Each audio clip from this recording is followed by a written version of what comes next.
Welcome to the Predictable Revenue Podcast, where frontline sales leaders teach you how to build and scale an outbound sales team.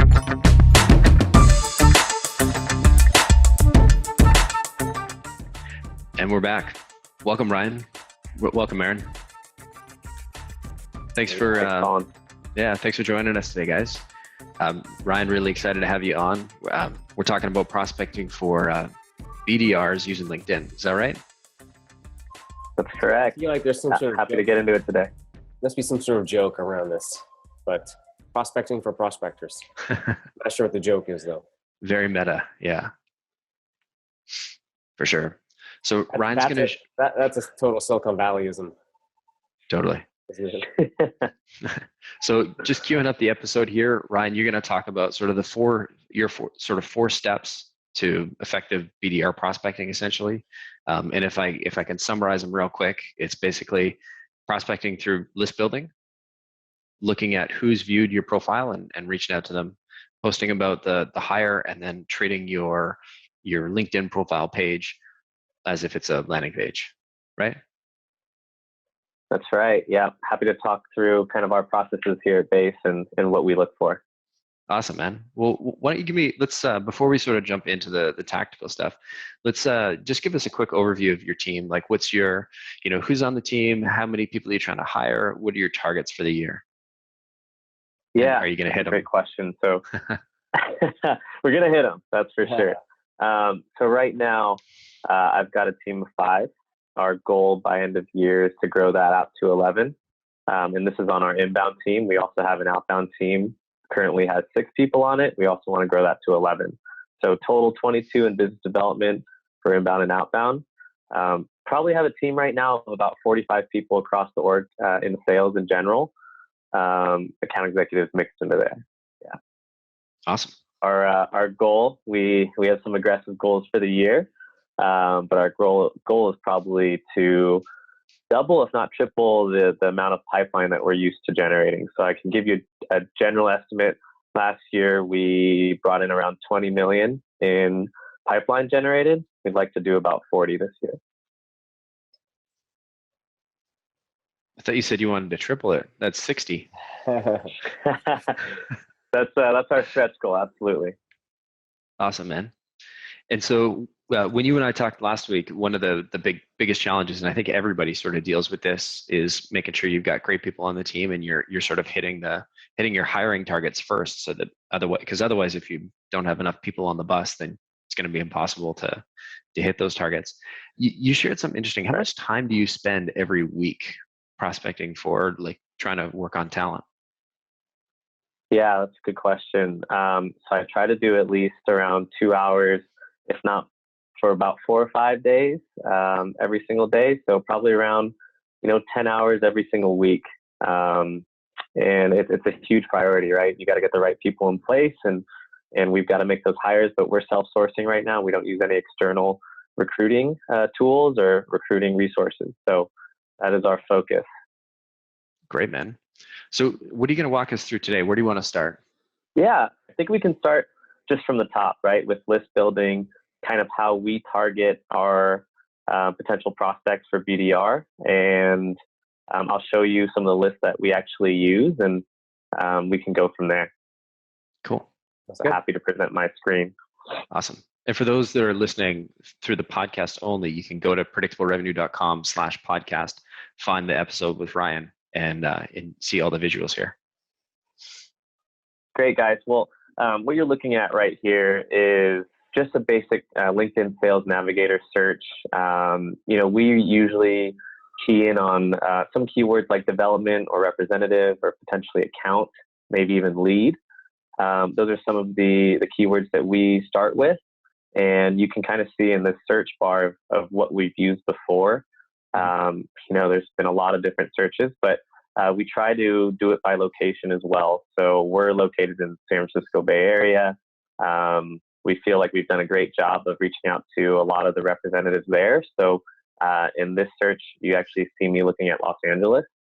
And part of our job description and what we expect for an inbound business development representative is at least 1 year client-facing, some sort of face-to-face or customer relationship type of a role already. So to make sure we can find those types of candidates, we also want to filter, as I scroll down, by maybe years in the current position, or years at the current company, and years of experience overall. So by being able to filter 1 to 2 years and also less than a year, that really drops our candidate pool down quite a bit. You can also use LinkedIn Recruiter, I believe, to filter by certain skills. For example, such as cold calling might be a good skill to filter by for this type of a role.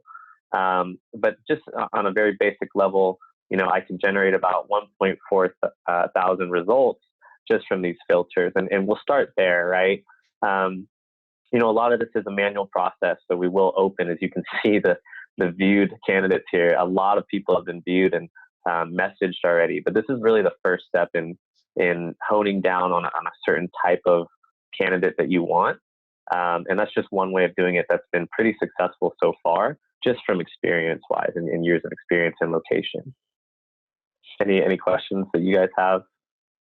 No, stay away from the Snack Nation guys. We had their VP of sales or their sales leader, sales coach on the podcast a couple of weeks ago. I don't think he'd be too impressed.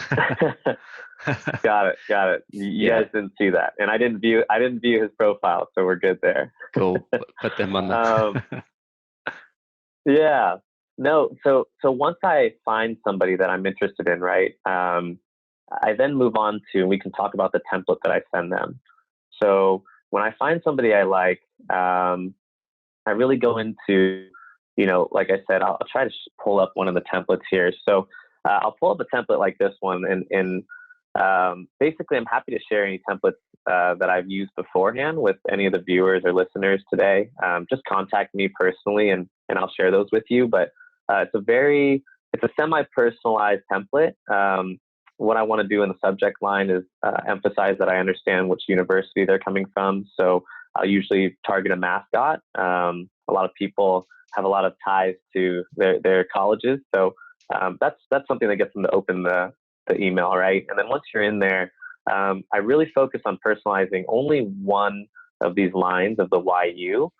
And it's something about their background, either their experience at their current company, or maybe a fraternity or sorority they were in, or even if they were in athletics, some sort of team that they were on.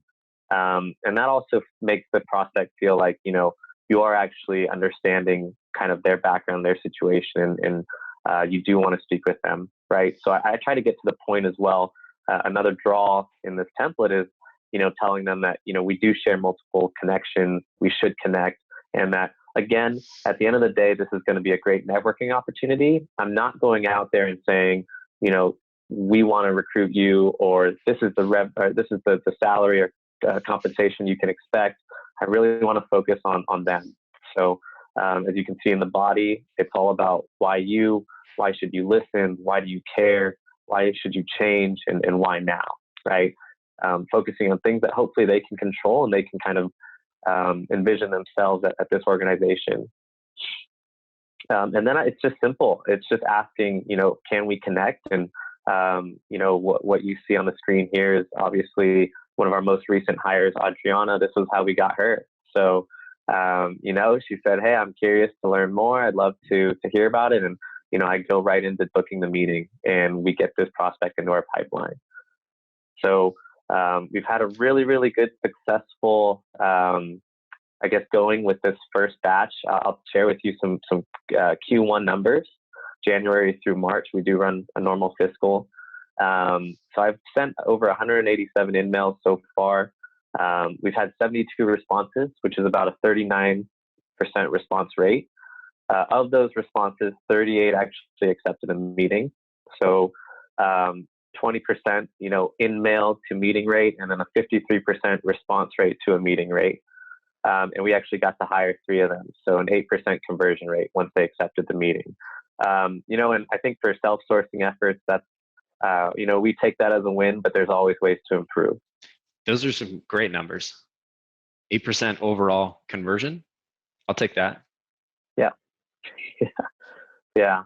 No, I appreciate it. And I think it all starts with the way that you narrow down, and build your list. via prospecting on LinkedIn. And then once you build that list, you've got to have this message. And obviously, you know, I wouldn't copy and paste this. I'd make these, you know, why should they join your organization? Why does your organization stand out? I like how you've made it about them. Like, let me get into your head and think about, you know, these are the things that I think you're probably going to ask yourself anyway. So I'm not going to tell you about the company yet. I'm just going to tell you about, you know, these are the things you're trying to answer the questions that they're going to ask themselves. Yeah, exactly. And I think you can see in here, you know, there's nothing about Base in here, right? It's not about that yet. It's about, are you even interested to speak and connect and talk and network? That's what it's about first. So yeah, it's been effective so far, but like I said, always open to suggestions. Is Gopher like your school mascot, or what's the Gopher? So Adriana, if you pull up her profile, it's her school's mascot. Sure. So I'll actually, if I don't know it off the top of my head, I'll go and do a Google search, right, of University of Minnesota Twin Cities mascot, and I'll put it in there. Gotcha. That's a great way of personalizing. So you'll pick the mascot or the team. I don't know, like the Greek mascot, Greek or if they were exactly right. Greek life. She specifically was on the rowing team at that university, so she has a tie with that team, and or a lot of times, you know, they will be in a fraternity or sorority, which again is a big connection or a big, you know, kind of eye opener for them. And then just talking about something as simple as recognizing that you have had some training at the current company that you're at, right? Which is what kind of drew my eye to the candidate. Mm-hmm. Yeah, that's what gets it started. And then, you know, another, I guess, transitioning into the next topic of prospecting via the who's viewed my profile in LinkedIn has been also a great success for us. And I'm happy to kind of walk you through that as well, right? So everybody who has, I think, LinkedIn can see who's viewed their profiles. As you see, I've had some good success, probably not as big as Aaron and Collin. I know you guys are quite popular, but in the last week, you know, had quite a few people view the profile. And what you see here is I'll take a look at who's viewed my profile, and anybody who I think deserves a message that's as simple as, and I'll share it with you, but as simple as kind of saying, hey, I noticed that you viewed my profile. We have shared connections. What brought you there? And how can I help you?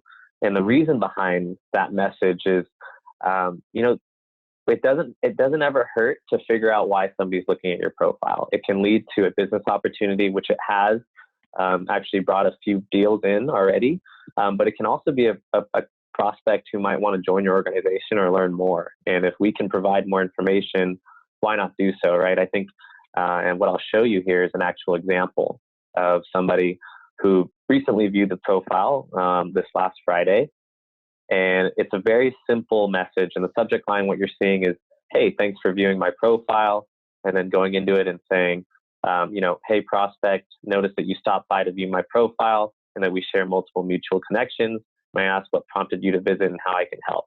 Again, there's no, you know, this is very templatized. There's no personalization really involved at all. But it's simple enough to get some responses. And what I'm sharing with you here is one of the responses we received, explaining exactly what happened. And this particular candidate actually spoke with one of our recruiters about one of our open sales positions, and actually expressed some kind words of saying, you know, I'm still interested in joining the company.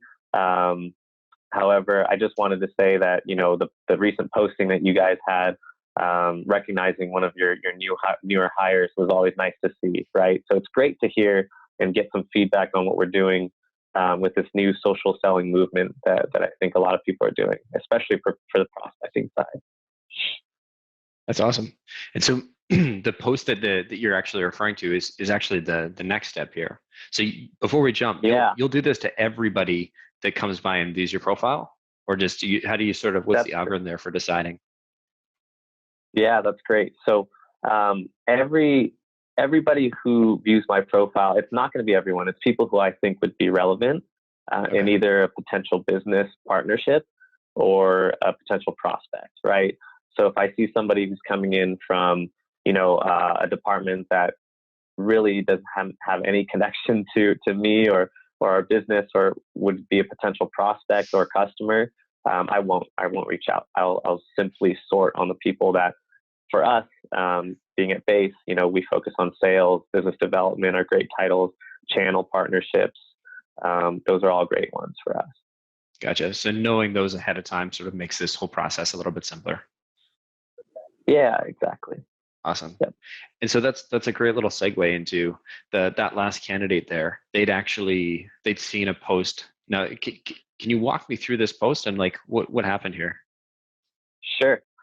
Yeah. So I'll walk you through the post, and like you said, it's a great segue into our next part of our strategy to prospect to people. Is we post about all of our new hires that accept and start with us. So I think it's important because it does two things. When we do a post about a new hire, it one shows people outside of our organization a little bit of our culture. We actually care about the people that we bring in, and we're very proud of the people that we bring in. And we want to tell people that, you should be aware of this person. You should be aware that they're joining, and you should understand that we celebrate that.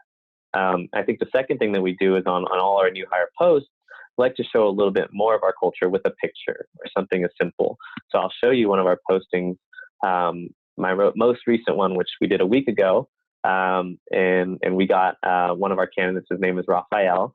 And again, it's a very simple post that I think most sales managers, business development leaders, directors, you can do, and you can actually build, I wouldn't say a viral presence, but a good amount of views that attracts interest to your company. So something as simple as, hey, it's official. We're beyond excited to have Raphael join our growing team next Monday as he gets his first start in tech and helps us build.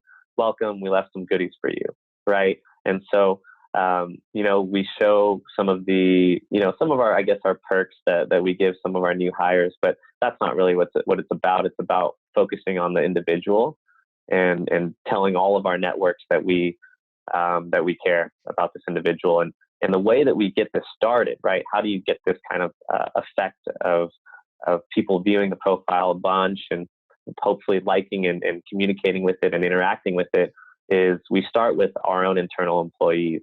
So, this post alone, it's been up for a week and it's gotten 15,695 views.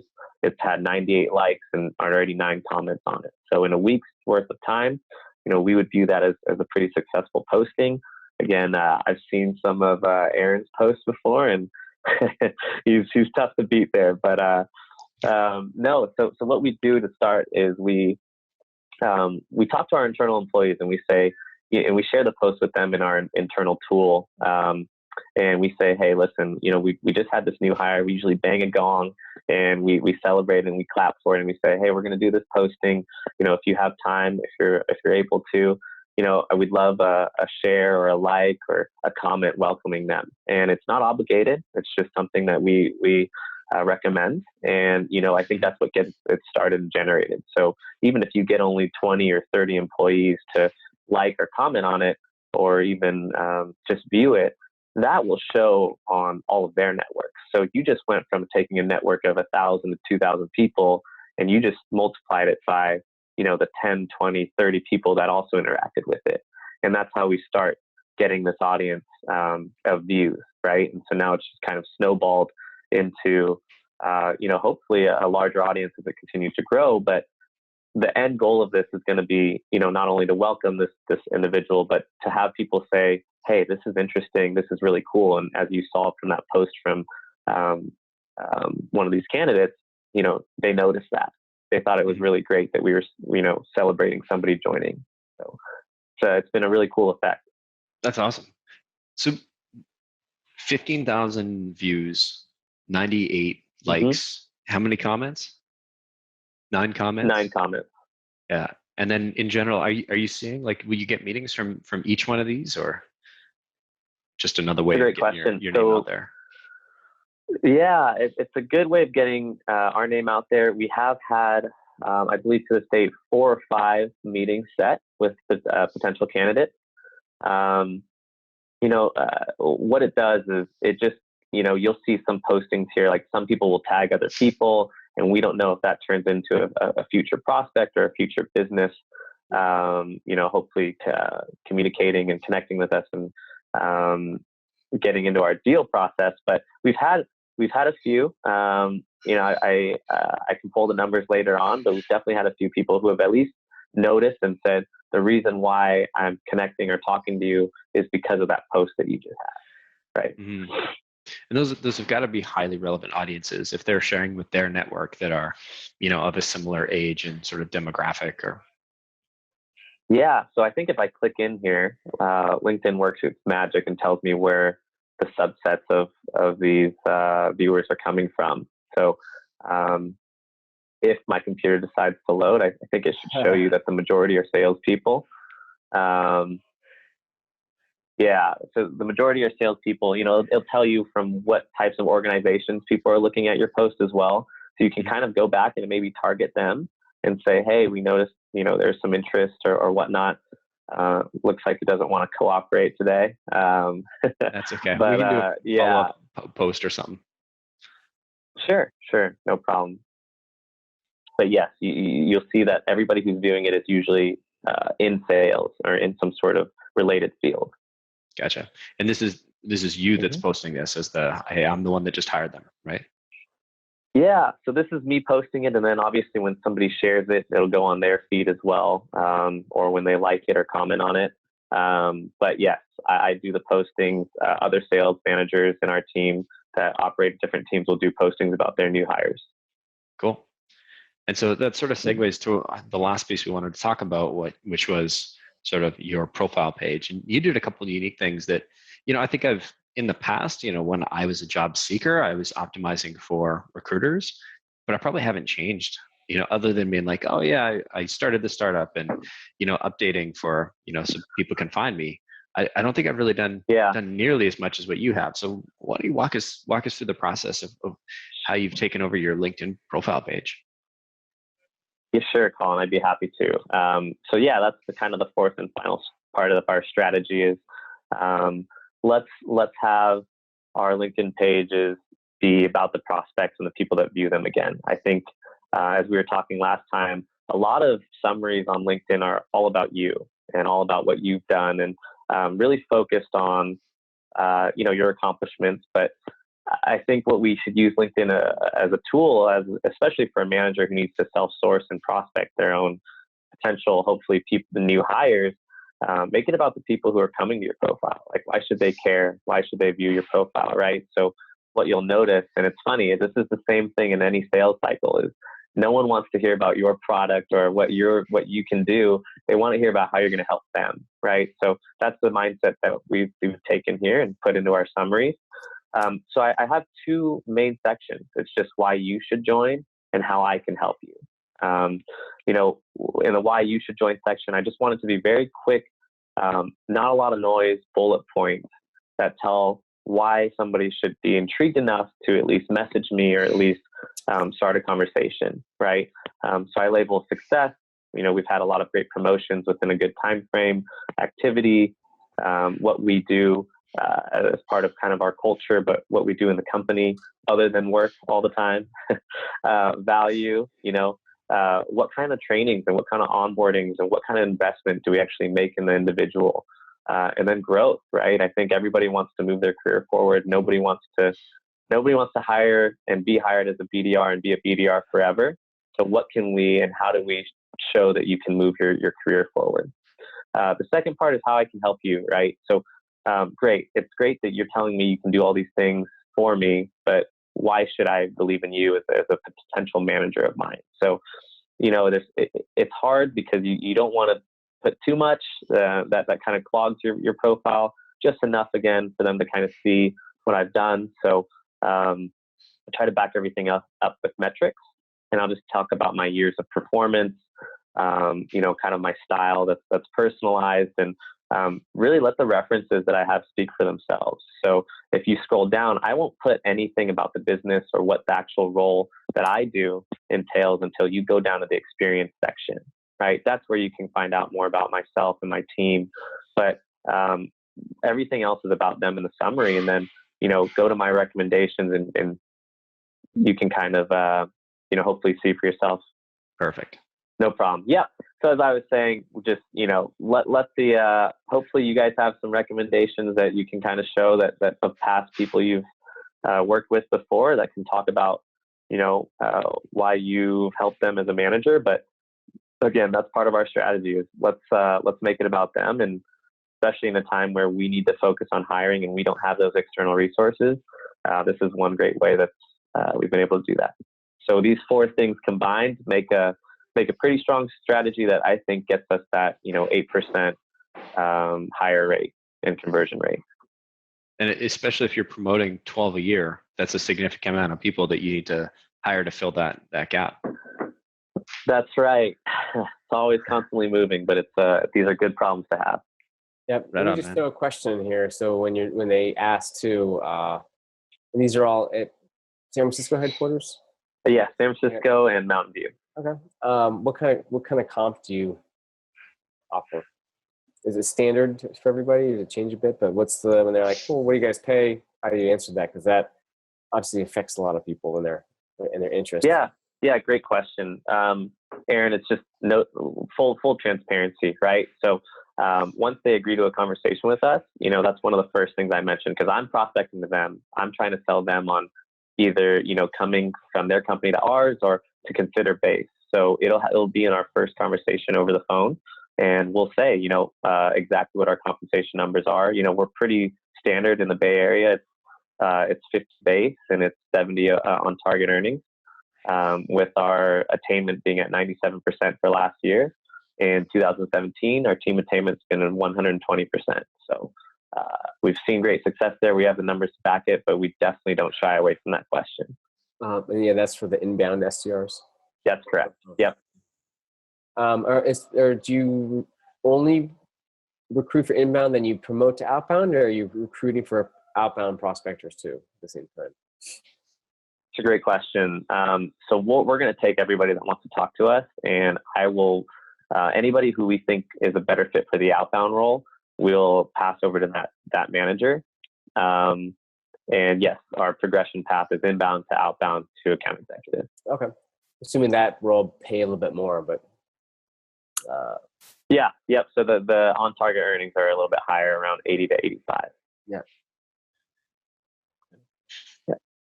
Great questions.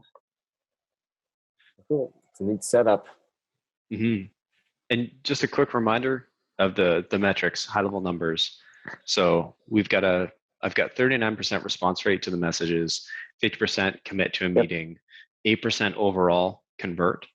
And how many people have you hired from using this process so far?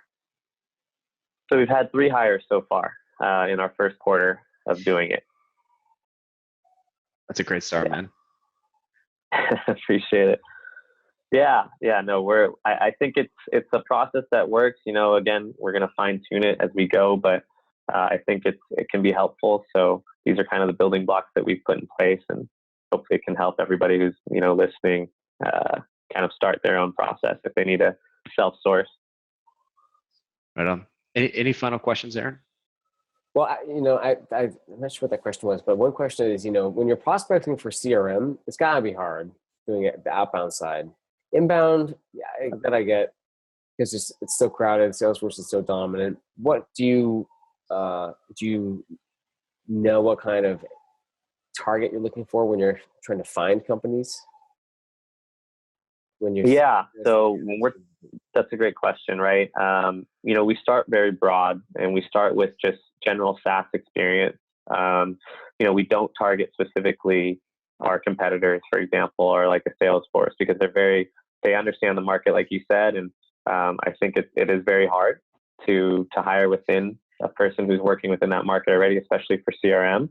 What our big draw is, especially for the inbound side, as you mentioned, outbound, it's a very high demand role, is that we have such an influx of inbounds that, the numbers that we can show them to prove to them that this isn't a role that is one of those, I think that's typical in the Bay Area of, there's very few inbounds. So what am I actually going to do? What experience am I going to gain from this role? We get about 1,500 inbounds coming in per month. So with that velocity and with a small team of 5 or 6, we can promise them a really diverse set of skills and experiences that they can build here, and then bring that onto the outbound role. Yep. And then again, a little bit off topic, but just this is one question, and I'll see my mind comes back to the others. Is and when you're going out, I realize you may not have the best sense of this, but for the prospectors who are going out to find new targets, new companies who be interested in Base. Just curious, you said they've been successful. Like, what kinds of companies are they looking for? Yeah. I think I know I know why you're asking the question, right? Like, I think you have intimate experience with Salesforce, and we're just other companies who've been CRM companies who want to prospect. Yeah, you'd be surprised by the types of companies that are looking for, I guess the certain types of functions or features that we can provide. Again, we don't like to focus on those things, but it's a lot of the field people that need to be in the field, that need to move quite frequently, that need to have the mobile solution with the web is a good, I guess, niche for us. As well as, there's still, as you wouldn't believe it, a lot of greenfield companies out there. As we go higher up into the market, you hit it on the head, right? And when you get into the enterprise markets and mid markets, a lot of saturation is there. But yeah, awesome. It's funny. Three guys we've all probably prospected for CRM companies. I mean, mine was the least successful of all. Yeah, that's right. I forget you were prospecting. Yeah. Yeah, that's how I got into. I mean, that's how I met you. That's how I started all this, was failing at prospecting for that CRM company that I had started. One customer. All right. Yeah. Cool. Well, I think that's a great place to call it a day here. Ryan, Aaron, thank you so much for both being here. Ryan, we learned a ton. This was fantastic. You definitely put a lot of thought into what you wanted to share today, and I'm definitely going to go and steal some of your templates. Obviously, make them my own, but I'm looking forward to seeing the results. No, it's been a pleasure. Thank you, Aaron, and thanks, Collin. Right on. Yeah, thanks, Ryan. Good stuff.